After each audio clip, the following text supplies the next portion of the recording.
Good morning. This is Susan Hintz-Epstein speaking to an audience of one, myself. Wasn't sure if anyone was going to show up today since I'm new, relatively unknown, and an old lady, but we'll deal with that in its own pace. I'm going to talk about a few ideas that I had coming into the fact that I was going to go live today. This is not just about runes.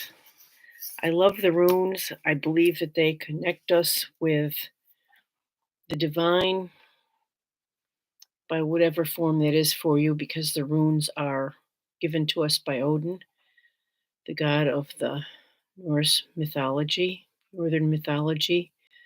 I tend to follow him these days, and yet I can only speak from my own life and experience.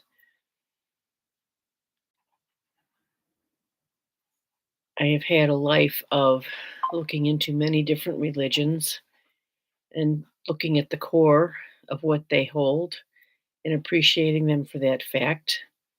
But I don't subscribe to any one religion over another. I believe that's a personal choice.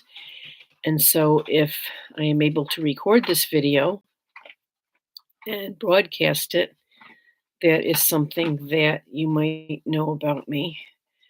I'm not going to be one of those who was outraged at the church stealing our heritage, because enough of us survived that it didn't quite succeed in that.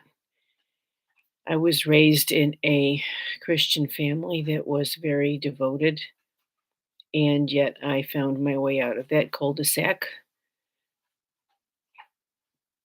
between seeing the hypocrisy of the church and loving the words that Jesus himself said as a way of conducting myself in the world. So that is not so terribly at odds with the morals espoused by Odin in the Havamal.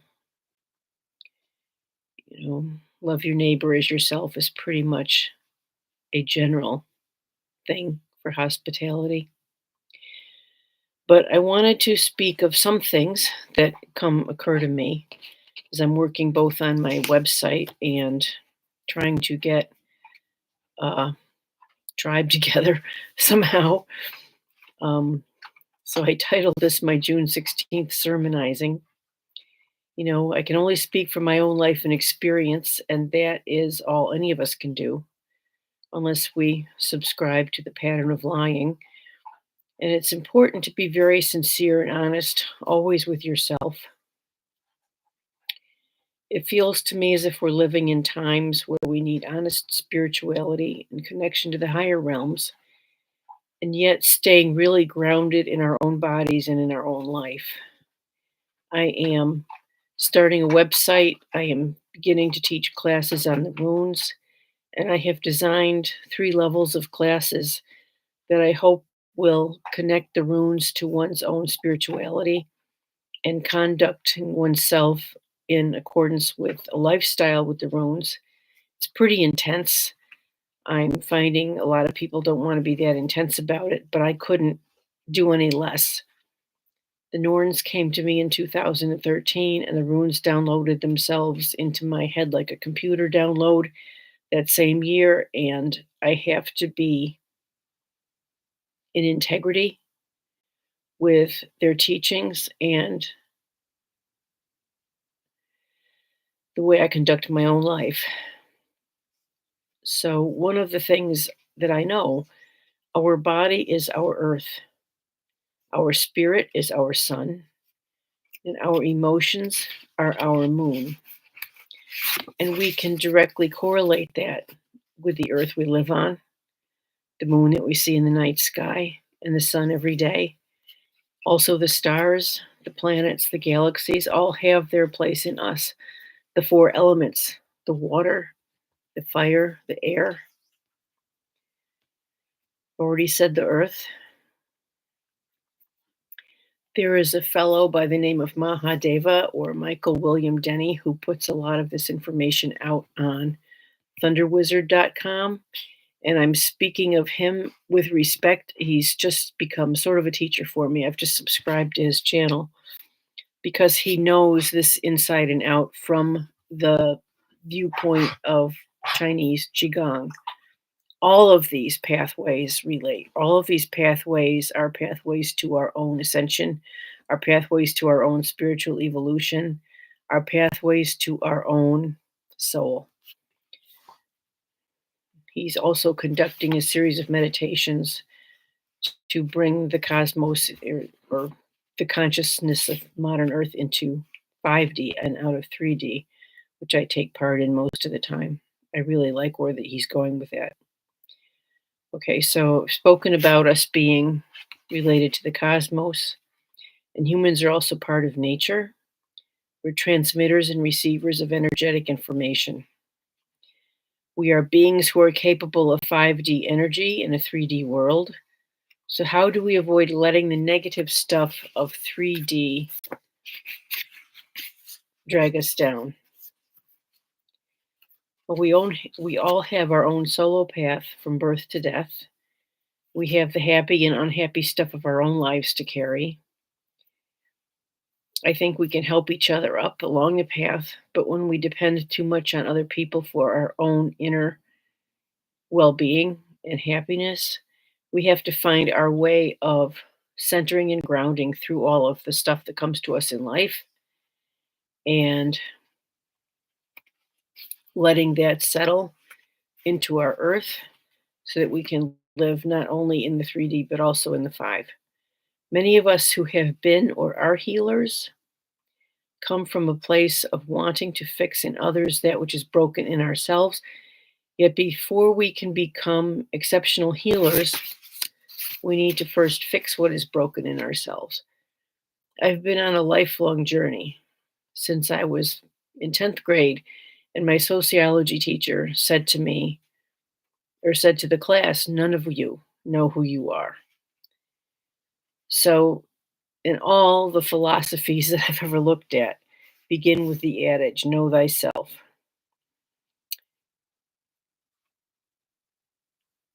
When I was young, I thought I was the roles I played, but I learned that wasn't it. There was something behind all of that that motivated and kept me going in the direction of what I wanted to learn, do, see, and have. There's something behind the outward. There's something that looks out from behind our eyes. And there's also something that, in order to avoid looking within, projects outwardly. So I have written down the question, if anybody cares enough to watch this, assuming I can record it. I've had some trouble getting the YouTube to record my videos that I live stream, so we'll see how this goes.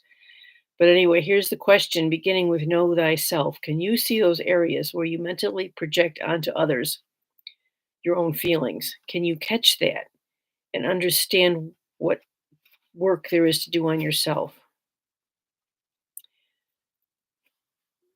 Something about human nature. I wanted to also talk about the Trinity. And we borrow from the Bible, even though this is a Rune's thing, about how humans created in the image of God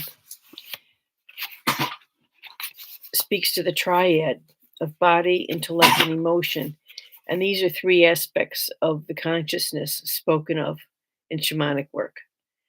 So, I'm coming from the perspective of a shamanic rune practitioner or rune shaman. I don't always like to call myself a shaman, but other people have, so I will just say, what the heck? They can look at me through, I can look at me through their eyes now and then. So the shamans bring together the 3 aspects of self, their body, mind, and their emotion. And being very present with what you are feeling can lead you to the powerful moment of now.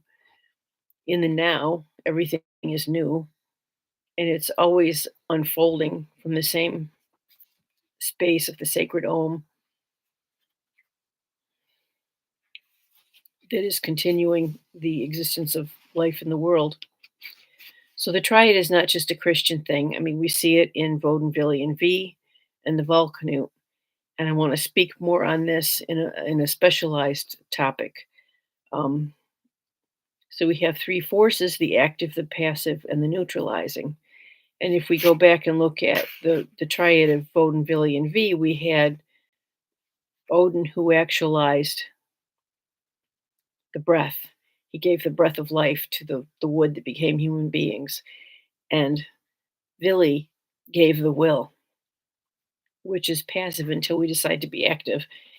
And the neutralizing was Lother, or the sacred place, which is the place in the heart, the place in the human being, which makes it sacred. So having the awareness of the three levels of consciousness, body, intellect, and emotion, where do we go from here? You practice seeing this in yourself, observing the flow of your energy, and simply identify when it is mind, body, or emotion. We can take this further next week. I'm going to try to make this a regular Sunday morning thing, although I might start at 9 instead of 10 because I have things that I do during the day. So, just to ask anybody who happens to see this, assuming I can get it recorded, are you a student of the runes? Do you want to be? I am now planning the fall class for the runes, teaching level 1. The time and date are yet to be established. And since I'm the only one here talking to myself, I think I'm going to close the situation. Okay, just remember, only we know ourselves best. And if you feel motivated to contribute your gifts to something in the world that you want to create, what are your gifts and how are you comfortable giving them? I'm thinking of gardeners, artists, nature, and more. So we are infinite spiritual beings having a physical life. To get the experience out of it that we decided before we came in, and to get the most out of our experience, we came in, we decided to forget, and this is where we are. So if anyone is watching this, I will bid you a good day, and I will try to make a more focused approach at getting word of this out. May you all be blessed.